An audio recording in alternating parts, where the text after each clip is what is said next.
পাক সমস্ত নবীগণকে শিশুকালেই বড় মানুষের বুঝ দিয়া রাখেন।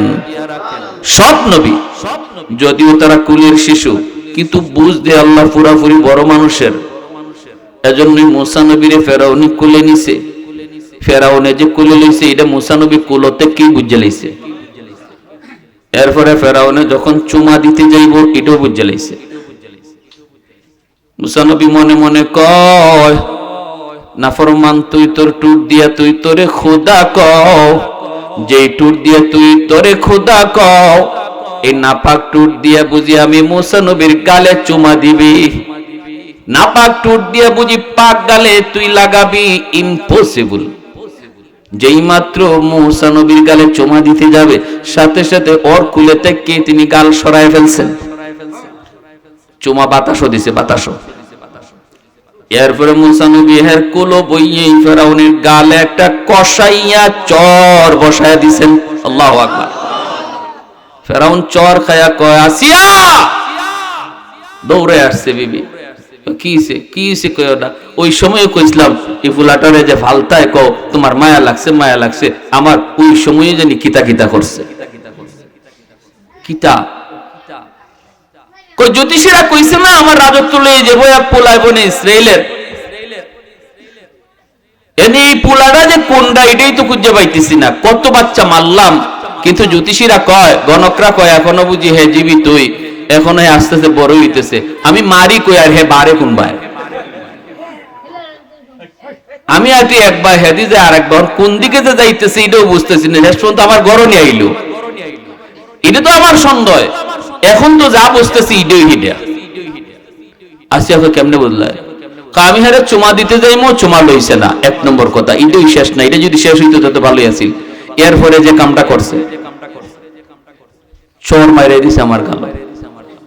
আসিয়া কইতো তুমি তুমি রাত বাসা হইলে কেমনে? তোমার মাথাত কি কোনো গুলি উলো নাইনি? ছোট ছোট বাচ্চা এরা তো এমনি আত লাড়াছাড়া করে, মনে আত লাড়ালাড়ি করছে, তোমার গালো লাগছে, তুমি কও চোর। বাচ্চা আবার চোর দেয় কেমনে? ফেরাউন কয়, আসিয়া মুখটা সামলাই কথা কও, চোরটা আমি খাইছি। চোরটা আমি খাইছি, আমি বুঝি যে ছোট মানুষের চোর না বড় মানুষের চোর। কয় না না বুঝে না। কয় না চোরের ডকে কয় বুঝে মারছে, একবার জানলে বুঝে মারছে। তখন আসিয়া বলতেছে, কত ঠিক আছে এক কাম করো। ফেরাউন কয় না না আমি রাখবই না, মাইরেই লইবো, রাখবই না। আমি যে চোর খাইছি, বাপরে আমার বাপের গুত্তি জাত চোর খাইছি না, আমি রাখবই না। এটা রাখা দরকার না, আমার বুঝ হয়ে গেছি। এইটাই হিটা। আসিয়া কত এক কাম করো, পরীক্ষা করে লাই। বুঝে না, বুঝে না। কেমনে পরীক্ষা করবা? কয় আগুন রাখো, এক জায়গায় আগুনের আংরা, আর এক জায়গায় স্বর্ণের টুকরা, দুইটা দেখতে এক জাত। এরপর আমরা বাচ্চাটারে ছেড়ে দিই, দেখি হে কোন নগে হাত দেয়। যদি স্বর্ণ হাত দেয় তো বোঝা যাইব হের পুরা বুঝ আছে, এটা আগুন এটা স্বর্ণ, চটটাও তোমার বুঝই মারছে।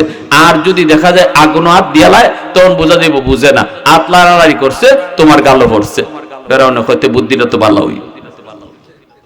এখন রাখছে স্বর্ণ, আরেক জায়গায় আগুনের আংরা। মুসা নবীর ছেড়ে দিছে। শুধু মানুষ হইল বুঝ আছে দিনা নাই, পুরা বুঝ আছে। আঙ্কুট গালা দিয়ে যাইতেছেন, কিন্তু বুঝ হয়ে গেছে এটা আগুন এটা স্বর্ণ। রুক লইছেন স্বর্ণের দিকে, দুইটা কাছাকাছি হই, কিন্তু একটু রুক স্বর্ণ মুখা। ফেরাউনে আসিয়ারে কই যায়, সরটা বুঝছে না, না বুঝছে এখন বুঝবায়। স্বর্ণের কাছাকাছি গিয়া স্বর্ণে হাত নিয়ে দিবেন, এমনি আল্লাহ পাক কয়, জিব্রাইল আমার পয়গম্বর মুসা ভালো করে বুঝে কোনটা আগুন কোনটা স্বর্ণ।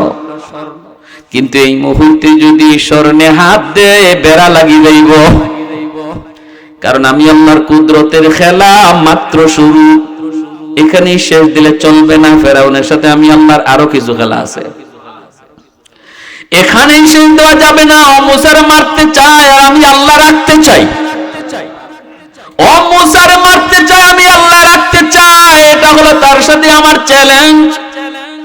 অতএব এখানেই শেষ দিলে চলবে না। আমি মুসারে রাখবো, শুধু তা না, ফেরাউনের গড়েই বড় করাবো। যাও হাতটা আগুনের মধ্যে দিয়া দাও, জিবরাইল আমিন অদৃশ্য থেকে মূসা নবীর হাতটা তিনি আগুনের মধ্যে দিয়ে দিলেন। আংরা একটা হাতে লইয়া লইছেন, কয়েকবার পুরাপুরি বাচ্চা মানুষের বুঝটা তখন আল্লাহ দিয়ে দিছে। আংরার টুকরা, আগুনের আংরার টুকরা হাতে নিয়ে বাচ্চা দেখবেন কোনো কিছু হাতে নিলে ওই মুখে দিতে বাচ্চারা দেরি করে না, এটা খাইবার জিনিস নাকি না নাফাক জিনিস এটাও বাচ্চারা বুঝে না। আগুনের এই আংরাটা হাতে নিয়ে সাথে সাথে মুখে দিয়ে দিছেন। জিহ্বাটা একটু পড়ে গেছিল, এজন্যই মূসা নবীর কথা একটু বাস্তব।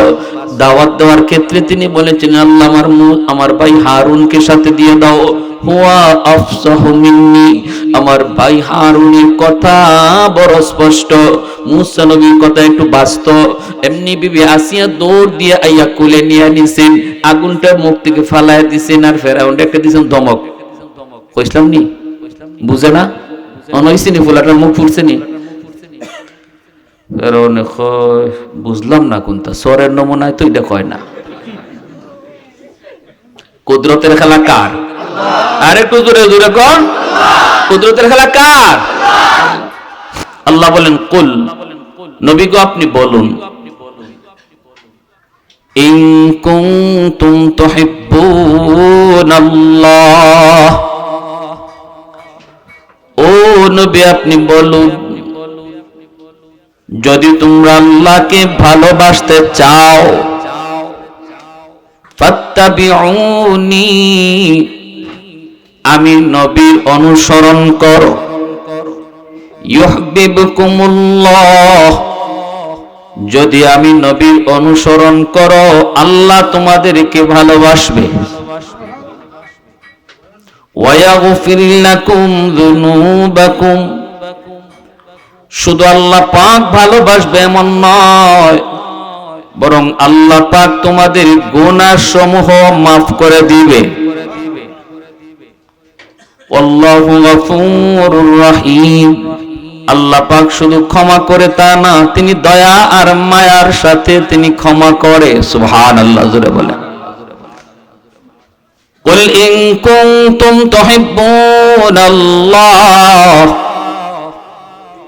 আল্লাহ পাক বলেন ও বন্ধু আপনি বলে দিন, যারা আমি আল্লাহকে ভালোবাসতে চায়, আমরা সবাই আল্লাহকে ভালোবাসতে চাই কি চাই না?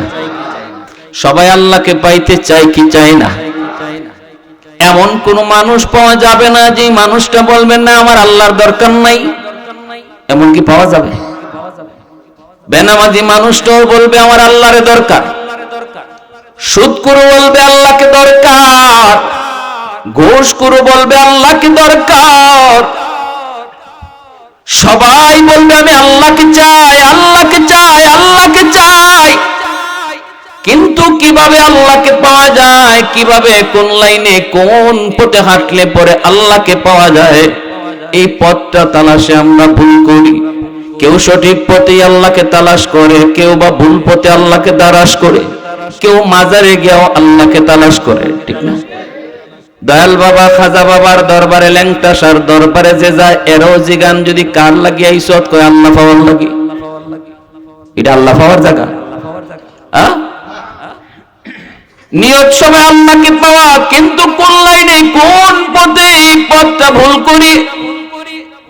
আল্লাহ পাক রব্বুল আলামিন বলে বন্ধু সবাই আমাকে চায়, আমাকে চায়, কিন্তু কোন পথে আমাকে পাবে পথটা আমি আল্লাহ বলে দিলাম।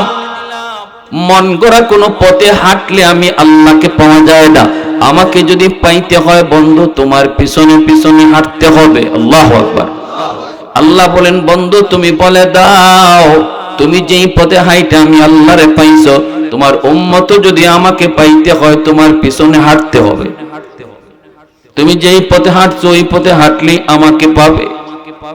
মায়ার নবী দয়ার নবী জানায় দিয়েছেন, আল্লাহ পাক নবীর মাধ্যমে আমাদেরকে জানাইছেন আল্লাহ পাওয়ার পথ হলো নবীর তরিকা, ঠিক কি না? আল্লাহ পাওয়ার পথ হলো কার তরিকা? নবীর তরিকা।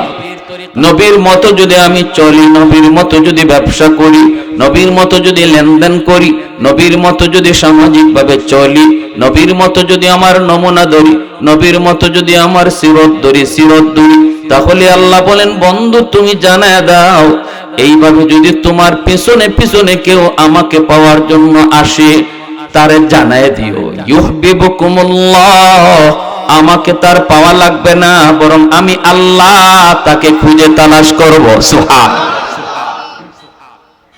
আমার পর্যন্ত আসতে তার কষ্ট, আমাকে পাওয়া তার জন্য বড় কষ্টকর, এই পথটা বড় কঠিন। কিন্তু বন্ধু তুমি জানায় দাও, যদি তোমার পিছনে পিছনে হিম্মত করে হাঁটা শুরু করে দেয়, খাইতে বসলেও তোমার তরিকা ফলো করে, ব্যবসা করলেও তোমার তরিকা ফলো করে, ঘুমাইতে গেলেও তোমার নমুনা ফলো করে, ও বন্ধু যে মানুষটা চুল কাটতে গেলেও তোমার নমুনা ফলো করে, তারে বলে দাও, তারে বলে দাও আমি আল্লাহ তার উপরে এত খুশি, আমাকে পাওয়া লাগবে না, আমি তারে বের করে নিব। প্রসঙ্গ চলছে আল্লাহকে পাওয়ার, আল্লাহকে পাওয়ার, কিন্তু প্রসঙ্গ আল্লাহ ঘুরায় দিলেন, আমাকে পাওয়া লাগবে না, পথ যদি তোমার ঠিক থাকে আমি তোমারে পাইয়ে নিব। সুবহানাল্লাহ, জোরে কর। প্রসঙ্গ চলছে ভালোবাসার, তোমরা যদি আল্লাহকে ভালোবাসতে চাও তাহলে নবীকে ভালোবাসো। এই কথা আল্লাহ বলেন নাই, বলছেন নবীর মতো চলো, বলছেন নবীর মতো চলো। এতে করে মুফাসসিরিনে কেরাম লিখেন, যে মানুষটার মধ্যে নবীর চলন চালন যত বেশি, যেই মানুষটার মধ্যে আমার নবীর আদর্শ যত বেশি, বোঝা যাবে তার অন্তরে নবীর ভালোবাসা তত বেশি। মহব্বত প্রমাণিত হবে নবীর অনুসরণ করার দ্বারা, মহব্বত প্রমাণিত হবে নবীর অনুসরণ করার দ্বারা, ইত্তেবা করার দ্বারা। এজন্যই আল্লাহ পাক মহব্বতের প্রসঙ্গ ছেড়ে দিয়া আল্লাহ ইত্তেবার প্রসঙ্গ নিয়ে আসলেন, শুরু করছেন মহব্বতের, নিয়ে আসলেন ইত্তেবার। এরপরে আবার বলেন, শোনো তোমরা যদি নবীর পথ মতো চলো, নবীর অনুসরণ করো, আমাকে পাওয়া যাবা। এটা ছিল কথার ধরন, কিন্তু আল্লাহ পাল্টায় দিলেন, না আমাকে পাওয়া লাগবে না, আমি তোমাকে ভালোবাসবো। সুবহানাল্লাহ। মুফাসসিরিনে কেরাম এই আয়াতের তাফসীর করতে যায় হয়রান হয়ে গেছে যে কতবার আল্লাহ প্রসঙ্গ পাল্টাইলেন। কথা চলছে এক ধাঁচে, আল্লাহ ঘোরায় নিয়ে দেন আরেক ধাঁচে। কেন? হাকিমুল উম্মত মুজাদ্দিদ মিল্লাত মাওলানা আশরাফ আলী থানভী রাহমাতুল্লাহি আলাইহি সুন্দর করে আরো মিসাল দিয়া বোঝান, সুন্দর করে তিনি মিসাল দিয়া বোঝান। তিনি বলেন, শোনো একটা ছোট বাচ্চা যখন হাঁটতে শিখে, এই বাচ্চারা যখন হাঁটতে শিখে, বাবা তারে হাঁটা শেখায়, মা তারে হাঁটা শেখায়। হাঁটা শিখাইতে গেলে পরে মা একটু দূরে দাঁড়ায়, বাচ্চাটারে বলে বাবা আসো, বাবা আসো, বাবা আসো। বাচ্চাটা একটা দুইটা পা দেয়, এরপরে বাচ্চাটা কান্দে, কান্না করে ডরে, পরে যাবে করে কান্না শুরু করে। যখনই বাচ্চাটা কান্না শুরু করে একটা কদম দিয়া, তখনই মা দৌড় দিয়ে দেয়া বাচ্চাকে কোলে তুলে নেয়, আর বলে কি, বলে বাবা এই যে তুমি আম্মুকে ধরে ফেলেছো, এই যে তুমি আব্বুকে ধরে ফেলেছো, বলুন তো বাচ্চাটায় বাবারে ধরছে না বাবায় যায় ধরছে? হ্যাঁ, কিন্তু বলে কি ওই যে তুমি আমারে ধরে ফেলেছো, না বাচ্চাটা ধরে নাই, ধরছে যে মা, তবুও কই তুমি ধরছো। রব্বুল আলামিন কই বান্দা, আমার নবীর পিছনে পিছনে যদি আমাকে তালাশ করো, আমি আল্লাহর ভালোবাসা যদি আমার নবীর তরিকা মতো তুমি তালাশ করো, তাহলে তুমি যখন এই পথে হাঁটবা, আমি জানি তুমি কতদূর আসতে পারবা, বাকিটা তোমার দ্বারা আর আশা লাগবে না, আমি আল্লাহ তোমারে আগায় গিয়ে ধরবো। আমি তোমারে ধইরা বলবো এই যে আমি আল্লাহকে ধরে ফেলেছো। সুবহানাল্লাহ, জোরে কর। আমি যে বলবো এই যে তুমি আমি আল্লাহকে পেয়ে গেছো। এত খুশি হয় আল্লাহ একজন মানুষের রং যখন আমার নবীর রঙে রং হয়। এজন্যই সাহাবায়ে কেরাম রাদিয়াল্লাহু তাআলা আনহুম তারা দাঁড়ানো বসতেন না, বসা বসতেন না, না না তারা কিছুই বসতেন না, তারা একটা কথাই বসতেন, আমার গোটা জিন্দেগি কেমন করে আমার নবীর রঙে রঙিন হয়ে যায়, আমার খাওয়াটা কেমনে আমার নবীর তরিকায় হয়, আমার ঘুম কেমনে আমার নবীর মতো হয়, আমার পরিবারটা কেমনে নবীর পরিবারের মতো হয়। আমার ব্যবসার ধরনটা কেমনে আমার নবীর ব্যবসার ধরন মতো হয়। কারণ মুসলমানের নামাজের কিবলা হলো বাইতুল্লাহ, আর জীবনের কিবলা হলো মুহাম্মাদুর রাসূলুল্লাহ। তুমি যদি ব্যবসায়ী হও রে যুবক, ব্যবসার ভিতরে আমার নবীর আদর্শ আছে না নাই? তুমি যদি কৃষক হও সেখানেও আমার নবীর আদর্শ, চাকরিজীবী হও সেখানেও আদর্শ আছে। তুমি বাবা হলে বাবা হিসেবে নবীর আদর্শ রয়েছে, সন্তান হলে সন্তান হিসেবে নবীর আদর্শ রয়েছে। তুমি যদি স্বামী হও স্বামী হিসেবে নবীর আদর্শ আছে না নাই? প্রতিটা সেক্টরে প্রতিটা জায়গায় এমন কোন জায়গা পাবা না যেখানে তুমি আমার মায়ার নবীর আদর্শ পাবা না, যেখানে তুমি আমার মায়ার নবীর আদর্শ পাবা না। ভাইরা বন্ধুদের জন্যই দয়ার নবী মায়ার নবী হলেন গোটা উম্মত নয়, শুধু গোটা জগতের জন্য রহমত। আমার নবীর মতো যদি কেউ চলে, শুধু মুসলমান না, নবীর আদর্শ যদি কোনো মুসলমানও ফলো করে, তার জীবনেও শান্তি নেমে আসবে। কারণ আল্লাহ পাক বলেন, ওয়ামা আরসালনাকা ইল্লা রাহমাতাল লিল আলামিন। আমি আল্লাহ তোমাকে জগতের জন্য রহমত বানাইছি। এ যুবক, কারে ফলো করো? আজকে তোমার চুলের দিকে তাকালে নবীর উম্মত করে বোঝা যায় না, চুল দেখলে বোঝা যায় মেসির উম্মত। তোমার দাড়ির কাটিং দেখলে বোঝা যায় নেইমারের উম্মত। কিন্তু কেন, কি জন্য একটু কি মনে ব্যথা লাগে না? একটু কি তুমি মনে কষ্ট পাও না যে নবী তোমার জন্য সারাটা জীবন চোখের পানি জড়ায় জড়ায় কাঁদছে? এখনো যেই নবী মদিনার রওজায় শুয়ে শুয়ে তোমার আমার জন্য নবী কাঁদতেছে।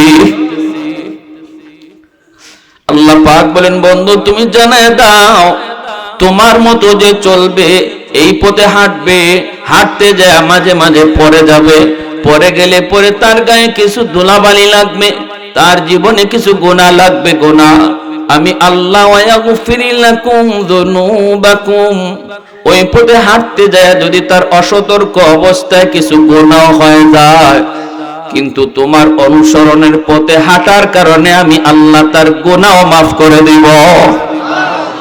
যেমন ভাবে দেখেন, বাচ্চা যখন মারে ধরতে আয়, মাটিতে পইরা যায়, বাবা দৌড় দিয়া যায়, মা দৌড় দিয়া যায়, বাচ্চারে কোলে নেয়, আর যে ধুলাবালি গায়ে লাগছে ঝাড়া দিয়া দোলাটা ফালায় দেয়, ঠিক কিনা? খুশি হয়ে মা ঝাড়া দিয়া দোলাটা ফালায়। রব্বুল আলামিন কই, বান্দা আমার নবীর তরিকায় যখন চলবা, নবীর জীবনকে তুমি ফলো করবা, এই পথে আসতে যায় যদি তোমার কিছু গুনাহ হয়ে যায়, আমি আল্লাহ বললাম মার মতো ঝাড়া দিয়া এই গুনাহটাও মুছে দিব। সুবহানাল্লাহ ওয়া বিহামদি, সুবহানাল্লাহিল আযীম। ভাইরা আমার, মায়ার নবী দয়ার নবীর জীবনটা দুই ভাগে বিভক্ত। একটা অংশ হলো নবীর জন্ম থেকে নিয়ে 40 বছর পর্যন্ত। একটু ভালো করে বুঝেন, যে জিনিসটা নিয়ে আমাদের সমাজে ঝগড়া চলে, মারামারি চলে, কথা কাটাকাটি হয়, এই সিরাতুন নবী আর মিলাদুন নবী নিয়ে যে একটা ঝগড়া হয়, একটু বুঝি যে বিষয়টা কি। বিষয়টা হলো নবীজির জীবনের দুটা অংশ আছে, দুটা পার্ট আছে। নবীর জীবন হায়াত পাইছেন নবীজি কত বছর? 63 বছর। এই 63 বছরের ভিতরে 40 বছর পর্যন্ত নবীজির কাছে কোরআন নাজিল হয় নাই। নবীজির বয়স যখন 40 হয়েছে তখন কোরআন নাজিল হয়েছে। 40 বছর বয়সে নবীজি নবুয়ত পাইছেন, কোরআন নাজিল হয়েছে। তাহলে জন্ম থেকে নিয়ে 40 বছর পর্যন্ত নবীর জীবনের একটা পার্ট। আর 40 বছরে যখন কোরআন নাজিল হয়েছে, নবী হইছেন, এরপর থেকে নিয়ে 63 বছর পর্যন্ত নবীর জীবনের আরেকটা পার্ট। এই যে দুটা অংশ, এই দুইটা অংশের ভিতরে দুইটা অংশের দুটা নাম আছে। জন্ম থেকে নিয়ে 40 বছর পর্যন্ত নবীর জীবনের এই পার্টটাকে মিলাদুন নবী বলে, আর 40 বছরের পর থেকে নিয়ে 63 বছর পর্যন্ত যেই সময়টাতে কোরআন নাজিল হয়েছে, এই সময়টাকে, এই পাঠটাকে সিরাতুন নবী বলে। আপনি জন্ম থেকে নিয়ে 40 বছর পর্যন্ত যে অংশটাকে মিলাদুন নবী বলে, এই অংশ নিয়ে যখন নবীর জীবনের আলোচনা করবেন, নামাজের বিধান পাবেন না, রোজার বিধান পাবেন না। কারণ নামাজ পাবেন তো কোরআন নাজিল হইলে, কোরআনই তো এখন নাজিল হয় নাই, কোরআন নাজিল হয়েছে 40-এর পরে, ঠিক কিনা? 40 জন্ম থেকে নিয়ে 40-এর ভিতরে আলোচনা যখন আমরা করব, তখন আমরা নামাজের বিধিবিধান পাবো না, রোজার বিধিবিধান পাবো না, হালাল হারাম পাবো না, পর্দার কথা পাবো না।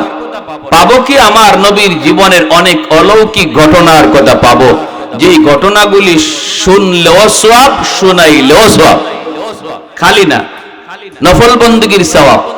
নবীর জন্মের সময় কি হয়েছিল, নবীর বাল্যকালে কি হয়েছিল, তারপরে নবীর হাতের বরকত কিভাবে আসলো, নবীর দেহের বরকত কিভাবে আসলো, এই কথাগুলা, মা হালিমার কথা, মা আমেনার কথা, এগুলা যখন আমরা আলোচনা একে একে শুনবো, তখন দেখবো দিল নরম হবে। কিন্তু এই আলোচনার গুলার ভিতরে ফরজিয়াত, ওয়াজিবাত, সুনুনাত এগুলা নাই। আপনি আপনার জীবনের বিধিবিধান পাবেন না। তবে আলোচনা করা দরকার, করলেও সওয়াব, শুনলেও সওয়াব। আর যখনই আপনারা বলবেন হুজুর একটু নামাজের কথা কোন নবীর জীবন থেকে, তখনই আমাকে সিরাতুন নবীর আলোচনা করতে হবে, 40-এর পরের অংশ নিয়ে আলোচনা করতে হবে, যেই সময়টাতে কোরআন নাজিল হয়েছে। কোরআনের আয়াত পড়ব মানেই নবীর জীবনের 40-এর পরের অংশ থেকে আলোচনা শুরু। অতএব আমার জীবনের যতগুলো ফরজ আছে, ওয়াজিব আছে, এই ফরজ ওয়াজিব যদি শুনতে হয়, তাহলে সিরাতুন নবীর আলোচনা করতে হয়, শুনতে হয়। আর সিরাতুন নবীর আলোচনা শুধু শোনার উপরেই শেষ না, এটা পালন করতে হয়।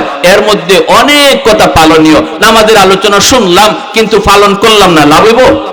নামাজের আলোচনা শোনার অর্থই হলো নামাজ পড়া, রোজার আলোচনা শোনার অর্থই হলো রোজা রাখা, হালাল হারামের আলোচনা শোনার অর্থই হলো হালাল হারাম মাইন্না চলা। তাহলে সিরাতুন নবীর আলোচনা শুধু আলোচনার ভিতরেই শেষ না। আলোচনা শুনলে যেমন সওয়াব, এটা পালন করারও বিষয়, এটা পালন করাও ফরজ। কিন্তু মিলাদুন নবীর আলোচনা শুধু শোনার মধ্যেই শেষ, এখানে পালন করার কিছু পাওয়া যাবে। কথাটা বুঝে আসছে? তাই বইলা কেউ যদি কয় তাহলে আমি মিলাদুন নবী মানিই না, তোমারে কেউ কিছু মানো না। নবীজির জন্ম থেকে নিয়ে 40 বছর পর্যন্ত এই জীবনটারে তুমি না মানার সুযোগ কোথায়? কোন সুযোগ আছে? সুযোগ নাই।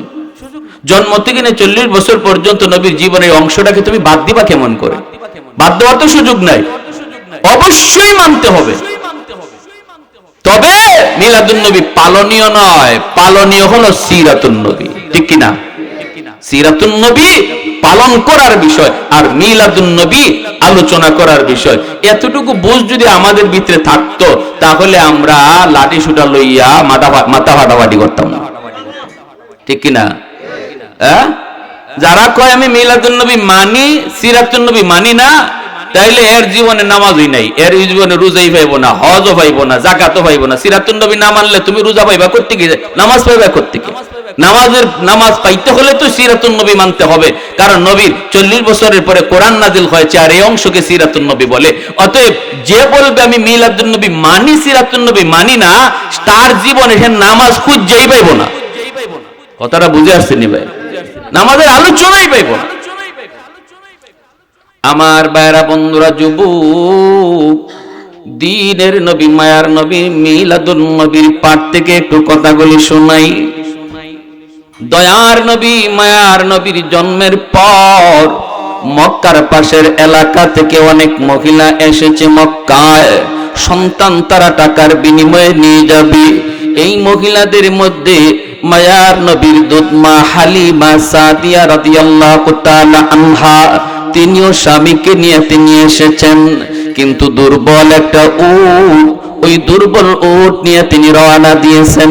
বান্ধবীরা কয়, হালিমা তোমার উট বড় দুর্বল, তোমাকে সাথে নেওয়া সম্ভব নয়, তুমি তোমার মতো করে যাও, আমরা আমাদের মতো করে চলে যাই। বান্ধবীরা আগেই মক্কায় তারা প্রবেশ করলো, একে একে তারা চয়েস করে করে বাচ্চা নিয়ে নিল।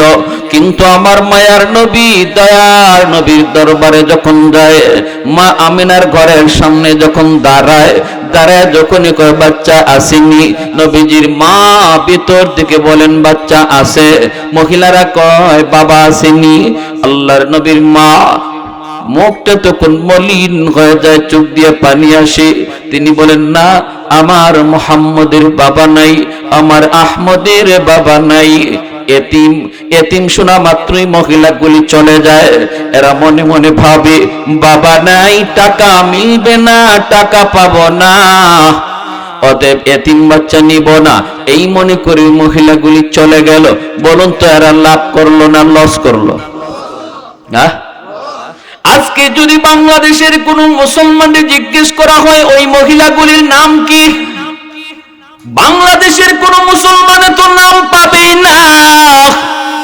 মক্কার মানুষেরও ওই মহিলাদের নাম জানে না। কিন্তু আমার নবীকে এতিম জানার পরেও যে মহিলা নিয়েছিলেন, দুধ খাওয়াইলেন, ওই মহিলা নবীর দুধ মা, নাম তার কি যদি জিজ্ঞেস করা হয়, পৃথিবীর প্রতিটা মুসলমান বলবে হালিমা সাদিয়া। ছোট্ট মুসলমানের বাচ্চাটাও বলবে হালিমা হালিমা হালিমা। একে একে প্রতিটা মুসলমানের কলিজার ভিতরে ওই নাম পাথরে খোদাই করে লিখে দেওয়া হয়েছে, হালিমা সাদিয়া হালিমা সাদিয়া। আল্লাহর নবীকে এতিম জানার পরেও তিনি কুলে নিয়ে নিলেন আর স্বামীর কাছে চলে আসলেন। স্বামী জিজ্ঞেস করে, গো হালিমা, ও হালিমা, এতিম বাচ্চা কেন আনছো, কতটা পয়সা তুমি পাবা? হালিমা সাদিয়া চোখের পানি মুছে আর কই, স্বামী গো, টাকা লাগবে না, চেহারাখানা দেখো। চেহারায় কয়, আমরা দুনিয়ার সব পায়া গেছি। উটের পিছনে আমার মায়ার নবীকে কোলে নিয়ে হালিমা সাদিয়া বসলেন। সামনে বসলো হালিমা সাদিয়ার স্বামী। এইবার স্বামী উঠে কয়, উঠ, চল, বাড়ি যাব। কিন্তু উঠ যে বসছে বসছে, নড়ে না, চড়ে না, হাঁটেও না, নড়েও না, চড়েও না। মালিক যতই পিটায় উঠ নড়ে না, চড়ে না।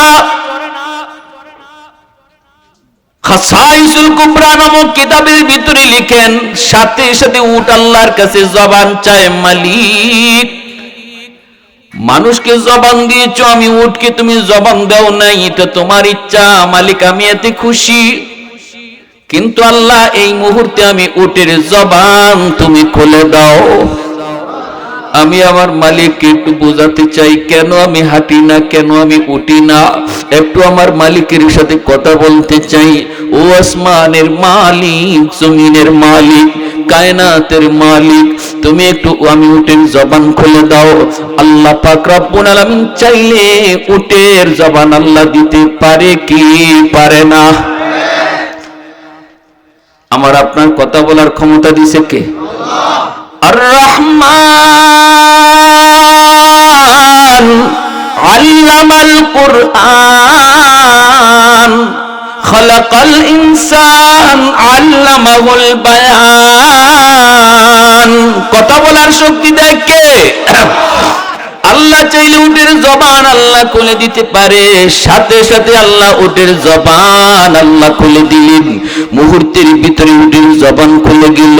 ও ডাক দিয়া কইতেছে, মালিক আমার, আমাকে যতই তুমি পিটাও আমি নড়ব না, উঠব না, কারণ মালিক তুমি জানো না তোমার পিছনে তোমার বিবি কারে খুলে নিয়ে বইছে। তুমি মালিক তার চেনো নাই, কিন্তু আমি উট তার চিনে ফেলেছি। ইনি সরওয়ারে দু জাহান রাহমাতুল লিল আলামিন, যার উসিলায় আল্লাহ কায়নাত বানাইছে, তোমারেও বানাইছে, আমারেও বানাইছে। আল্লাহু আকবার।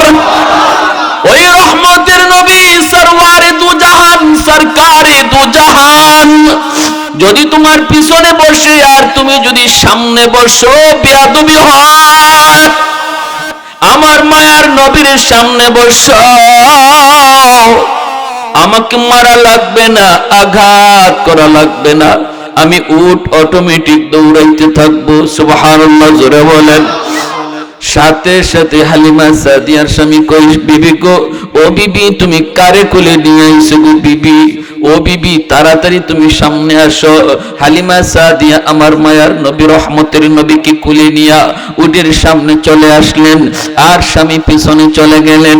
উট এবার আবার ডাক দিয়া কয়, মালিক আমার, শেষ একটা অনুরোধ তোমাকে করি, সারা জীবন আমি উটের পিঠে তুমি বসলা, উটের লাগাম তুমি ধরছো, আজকে যেহেতু আমি উটের পিঠে রহমতের নবী বইছে, অতএব তার নরম হাতে আমি উটের লাগামটা ধরা দাও।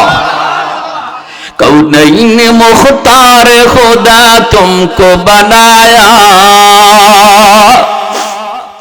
कौनैन मुख्तार खुदा तुमको बनाया, उम्मत का निगाहबान खुदा तुमको बनाया, उम्मत का निगाहबान खुदा तुमको बनाया।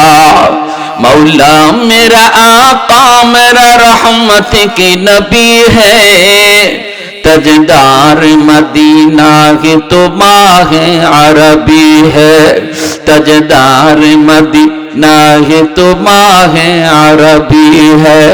अशजार ने देते हैं नबूवत के शहादत, तशकीक कमर में है तो अंगुल की इशारत, तशकीक कमर में है तो अंगुल की इशारत। तो जोरे शोरे कौन अल्लाहु अकबर। দ্রুত বেগে উঠ চলতে লাগলো। বান্ধবীরা বাচ্চা কাচ্চা লইয়া তারা গ্রামে যাইতেছে আগে, কিন্তু রাস্তা যাইয়া ওরা বাড়ি পৌঁছার আগে হালিমা সাদিয়ার উট যাইয়া ক্রস করে ফেললো। বান্ধবীরা ডাক দিয়া কই, হালিমা, ও হালিমা, এটা কি ওই উট নাকি নতুন উট? হালিমা সাদিয়া বলে, নতুন না, ওটাই। কথা হলে এত শক্তি আসলো কোত্থেকে? মক্কা যাবার সময় তুমি আমাদের সাথে আসতে পারো নাই, এখন বাড়ি যাবার পথে এত তেজ এত পাওয়ার আসলো কোত্থেকে? হালিমা সাদিয়া তখন কই, বান্ধবীরা, মক্কা যাবার পথে উটের লাগাম ছিল আমার স্বামীর হাতে, আর এখন বাড়ি যাবার পথে উটের লাগাম রহমতের নবীর হাতে।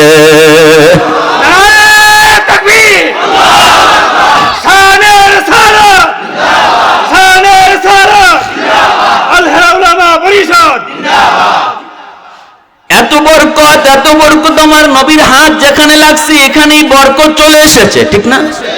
নবীজির হাত মোবারক যেখানে লাগছে ওখানেই বরকত।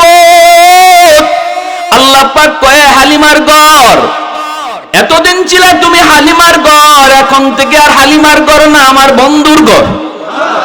এতদিন ছিল তোমার ঘরে অভাব, আর এখন থেকে তোমার ঘরে কোনো অভাব থাকবে না, কারণ ঘরের মালিক বদলে গেছে। আল্লাহু আকবার। বরকতে ভরপুর, বরকতে ভরপুর। আমার দয়ার নবী মায়ার নবীর জন্মের পর চাঁদ নবীর সাথে খেলা করে হালিমা সাদিয়া চলে গেলেন নিয়া।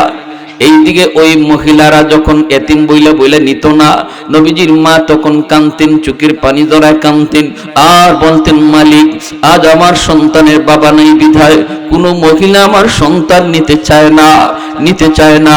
আজ যদি আমার সন্তানের বাবা দুনিয়ায় থাকতেন কত খুশি হতেন। যেই সন্তানের চেহারা পূর্ণিমার চাঁদের চেয়েও 1000 গুণ বেশি সুন্দর, এমন একটা সন্তান দেখে আমার স্বামী কতই না খুশি হতেন, কতই না খুশি হতেন।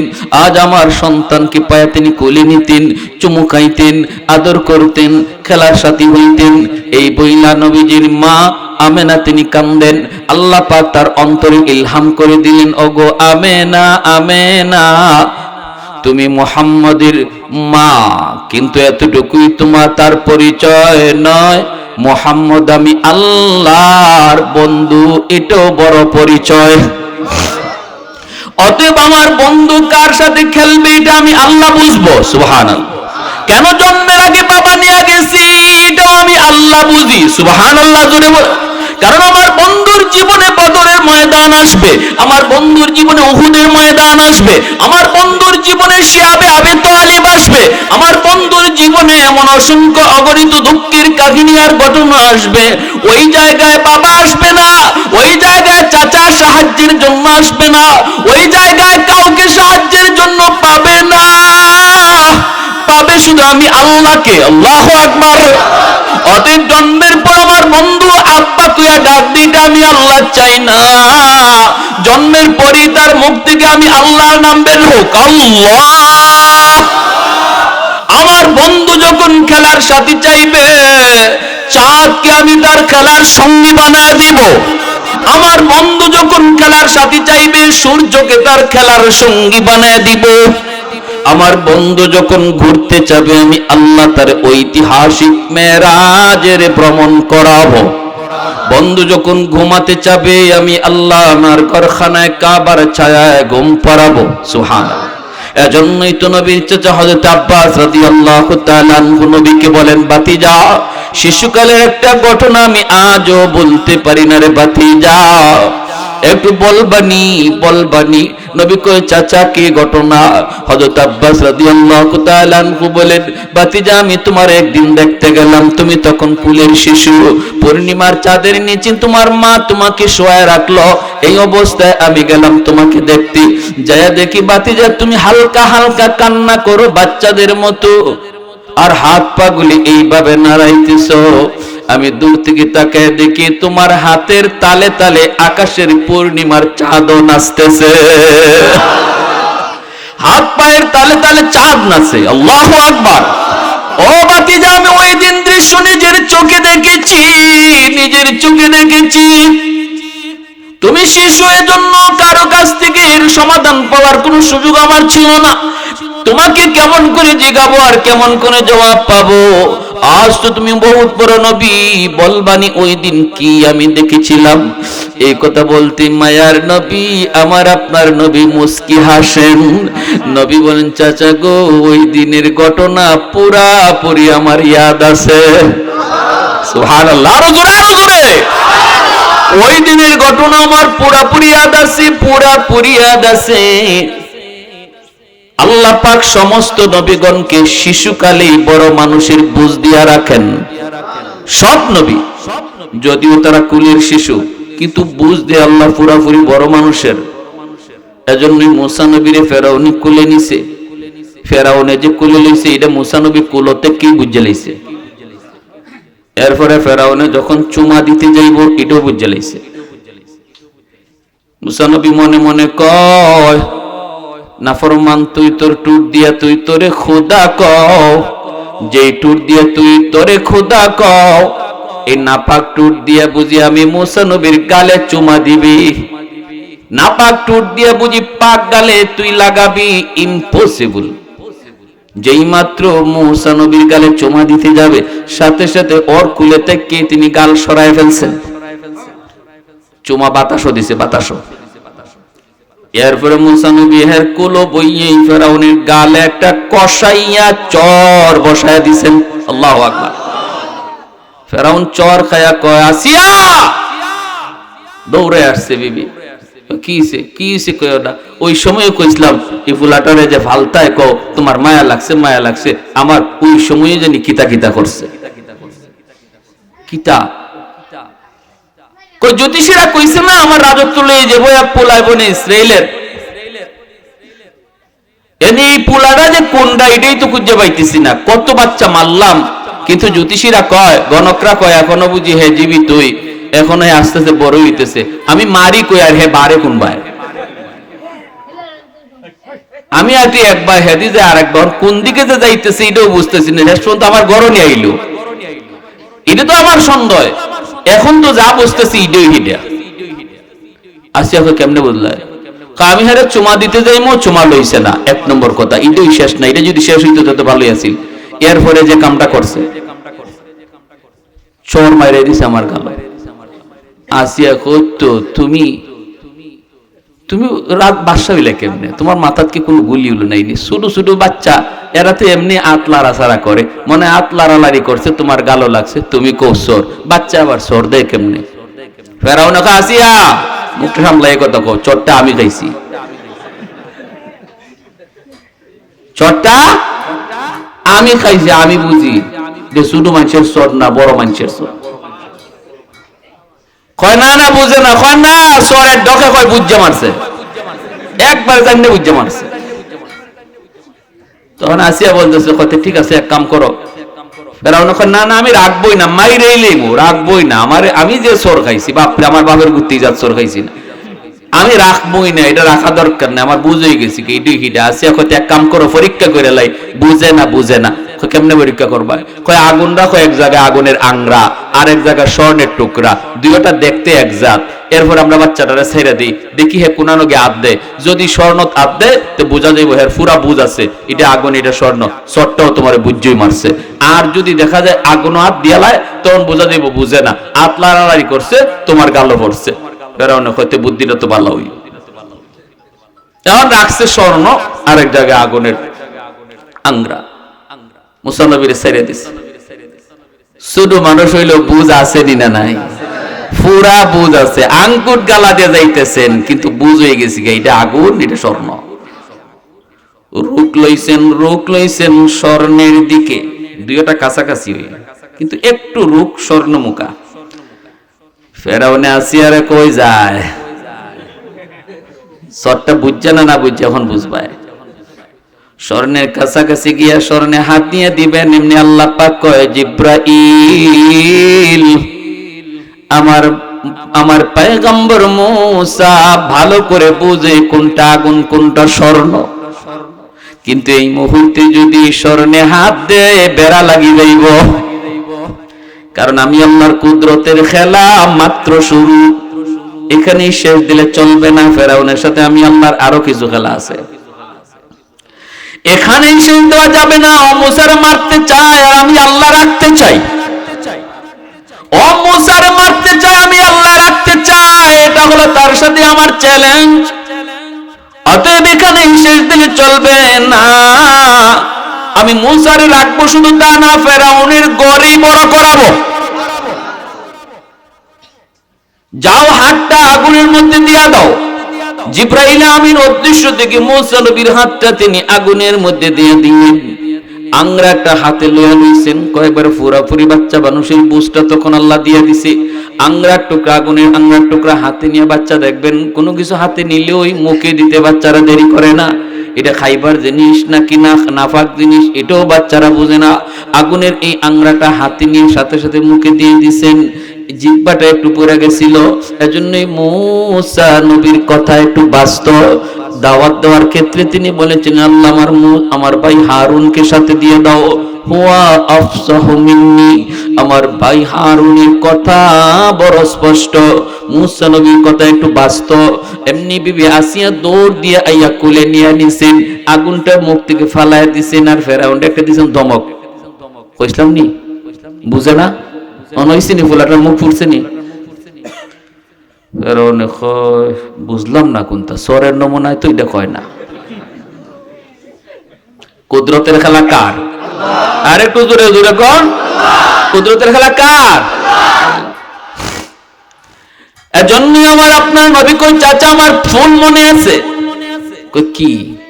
ও চাচা ওই দিন আমি কাঁদতেছিলাম আর চাঁদ আমার কানের কাছে আইসা বলতেছে নবী গো আপনি কাঁদবেন না গো নবী, ও গো নবী আপনি কাঁদবেন না, আপনার কান্না দেখলে আমি চাঁদ সইতে পারি না, আপনার খেলার সাথী বুঝি লাগবে, আমি চাঁদ আজকে আপনার খেলার সঙ্গী হব, গল্প বুঝি আপনার শুনতে মন চায়।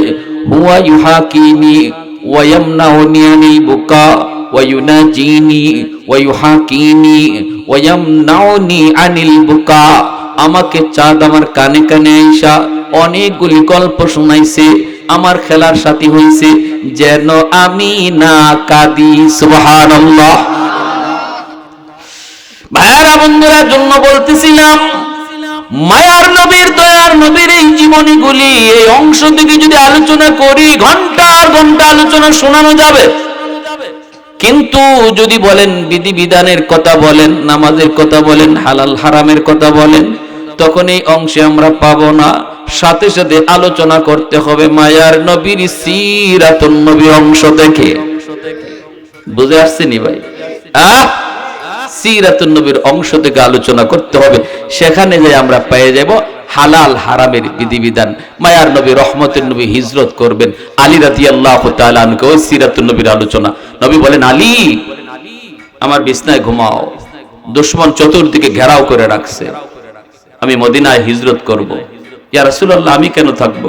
নবী বলেন, আমার কাছে অনেক আমানত আছে, যারা আমারে মারতে আইছে এরার বউরে বিশ্বাস না কইরা আমার কাছে টেকা রাখছে। সুবহানাল্লাহ, জোরে কইতেন না? বাপরে বিশ্বাস করে না, আমার আপনার নবীরে বিশ্বাস করে। স্বামী স্ত্রী স্বামীরে বিশ্বাস করে না, কিন্তু মুহাম্মদুর রাসূলুল্লাহ সাল্লাল্লাহু আলাইহি ওয়াসাল্লামকে বিশ্বাস করে। এই আমানতের বস্তুগুলো আছে আমার কাছে, আমি যদি আমানত লইয়া মদিনা হিজরত করি, দুশমনরা কালকেই কইব, দেখছো মুহাম্মদ আমাদের আমানত লইয়া গেছি গা, আমানত লইয়া গেছি গা, অতএব নেও তালিকা দিয়া গেলাম, অমুকের এই মাল, আবু জাহেলের এই মাল, উতবার এই মাল, সাহেবার এই মাল, এই মালগুলো নেও, এগুলা তুমি বুঝা রাখো, আমি যাওয়ার পরে তুমি এগুলা দিয়া দিও। যেরকম সুবহানাল্লাহ। কত বড় গুরুত্ব নবী আমানতের দিয়া গেছেন, ঠিক কি না? আর আজকে আমানত বলতে আমরা এটা খায় না গলার দেয় এটাই বুঝি না। আমানতের জিনিস মনে করি এটা নিজের মাল। মেম্বারের কাছে ওয়ার্ড আমানত, চেয়ারম্যানের কাছে ইউনিয়ন আমানত, এমপির কাছে তার আসন আমানত, ঠিক কি না? প্রত্যেক দায়িত্বশীলের কাছে তার দায়িত্ব হলো আমানত। আলা কুল্লুকুম রাইন ওয়া কুল্লুকুম মাসউলুন আন রাইয়াতিহি। প্রত্যেক দায়িত্বশীল তার দায়িত্বের ব্যাপারে জবাব দিতে হবে।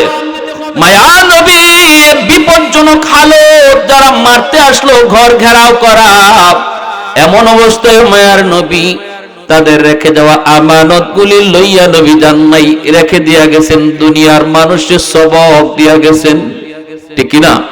আমার আপনারে সবক দিয়া গেছেন। সবক, কেউ যদি তোমারে বিশ্বাস করে কোনো কিছু কয় অথবা কোনো জিনিস রাখে, সাবধান, তুমি এই বিশ্বাস ভঙ্গ করবা না, এটা খেয়ানত। এমনকি মজলিসে বৈশা কথা হইছে যে কয়জনে আমরা বইছিলাম, এই কয়জনের কাছে এই কথাটা থাকা আমানত, একজনকে বাইরে যদি কইয়ালায় এই আমানতে খেয়ানত করলো। নবী বলেন, লা ঈমান লিমাল্লাহ আমানাতাল্লাহ, লা ঈমান লিমাল্লাহ আমানাতাল্লাহ। যার মধ্যে আমানতদারি নেই তার ঈমানই নেই, তার ঈমানই নেই, তার ঈমানই নেই। খালি বড় বড় কথা নির্বাচনের আগে কইলিব, অমুক করে দিব, তমুক করে দিব, এই করে দিব, সেই করে দিব, এর ফলে দেখা যায় জনগণের আমানত আসে টিন, এই টিন মেরে খাইলায়। জনগণের আমানত আসে গম, গম মাইরে খাইলে। জনগণের আমানত রাস্তার টাকা, এই ইটা মাইরে খাইলে। এরকম হয়নি না, হয় না? ময়মনসিংহ এলাকাত গেছি, এক লোকে কয়, হুজুর আমাদের এলাকার চেয়ারম্যান সাহেব তো খালি টিন না, টয়লেট খাইলিছে। আমি কইলাম, ইটি কি কও, টয়লেট কেমনে? কয়, হুজুর টয়লেটের টাকা আইছিল আমরা গরিবের লাগি, ইটা খাইলিছে, তে তো টয়লেটই খাইছে। সব এলাকার না, আলহামদুলিল্লাহ আপনাদের এলাকার চেয়ারম্যান সাহেবের অনেক সুনাম শুনছি, বিভিন্ন জায়গায় চেয়ারম্যান সাহেবরা অনেক সুনাম আছে, কিন্তু মনে রাখতে হবে এই দায়িত্বটা আমার কাছে বহুত বড় এক আমানত। এখানে জনগণের কিছু জিনিস আছে আমার জিম্মাদারিতে, এগুলো যথাযথভাবে পৌঁছে দেওয়া এটা আমানতদারি, ঠিক কি না? এটা আমানতদারি। যার মধ্যে আমানতদারি নাই, নবী কয় তার ঈমান নাই। আমানতদারিকে যে আমানতদারির সাথে আদায় করে না, মওতের সময় তার বেঈমান হয়ে মরার আশঙ্কা বেশি থাকবে, কারণ আল্লাহ নবী বলছেন তার ঈমান থাকে না। এজন্য আমার ভাইয়েরা, প্রত্যেকের কাছে ছোট হোক বড় হোক, যত দায়িত্ব আছে, জিম্মাদারি আছে, এটাকে আল্লাহর দোহাই ভয় করেন, এই দায়িত্বটারে ভয় করেন। এই দায়িত্বের ভিতরে কখনো কেউ দেখলো না বিদায় আপনি খেয়ানত করে ফেললেন, দেখলেন কে? জোরে কোন দেখলেন কে? আল্লাহ। আল্লাহ রাসূল সাল্লাল্লাহু আলাইহি ওয়াসাল্লাম এই যে এখন একটা আমানতদারি রক্ষা করার এই বিধানটা শুনাইলাম, এটা সিরাতুন নবীর আলোচনা করতেছি, বিদায় পাইছেন। বুঝে আসছে? আল্লাহ রাসূল সাল্লাল্লাহু আলাইহি ওয়াসাল্লাম বের হয়ে গেছেন, নবীজি বের হয়ে যাবেন, আর বলতেছেন, ও আল্লাহ আমি বাইরিমু কেমনে, দুশমন দি সাইরো ভাই। আলী বলতেছে, ইয়া রাসূলুল্লাহ বাইরিবেন কেমনে, দুশমন দি আপনার ঘরের চারদিকে পাহারা বসায় রাখছে। আল্লাহ রাসূল কয়, আলী তুমি দেখতেছো এখন এরা পাহারা বসাইছে, আর আল্লাহ আরো বহু আগেই পাহারা বসায় রাখছে। এরা আইছে এখন, আল্লাহ এর আরো আগে। কইতে কেমনে কি হইব? আল্লাহ আমারে বলছে সূরা ইয়াসিন পয়রা বালুতে ফু দিতাম, নবীজি ফু দিছেন, আর সবগুলি দুশমন যারা আইছিল অস্ত্র শস্ত্র লইয়া নবীজির ঘরের চারদিকে দাঁড়ানো, নবীকে হত্যা করবে, সবগুলারে অন্ধ বানাই দিছে কে? আল্লাহ। নবী পার হয়ে গেছেন। হিজরতের সে আরো লম্বা কথা। প্যারে হাজিরিন, এজন্য আসুন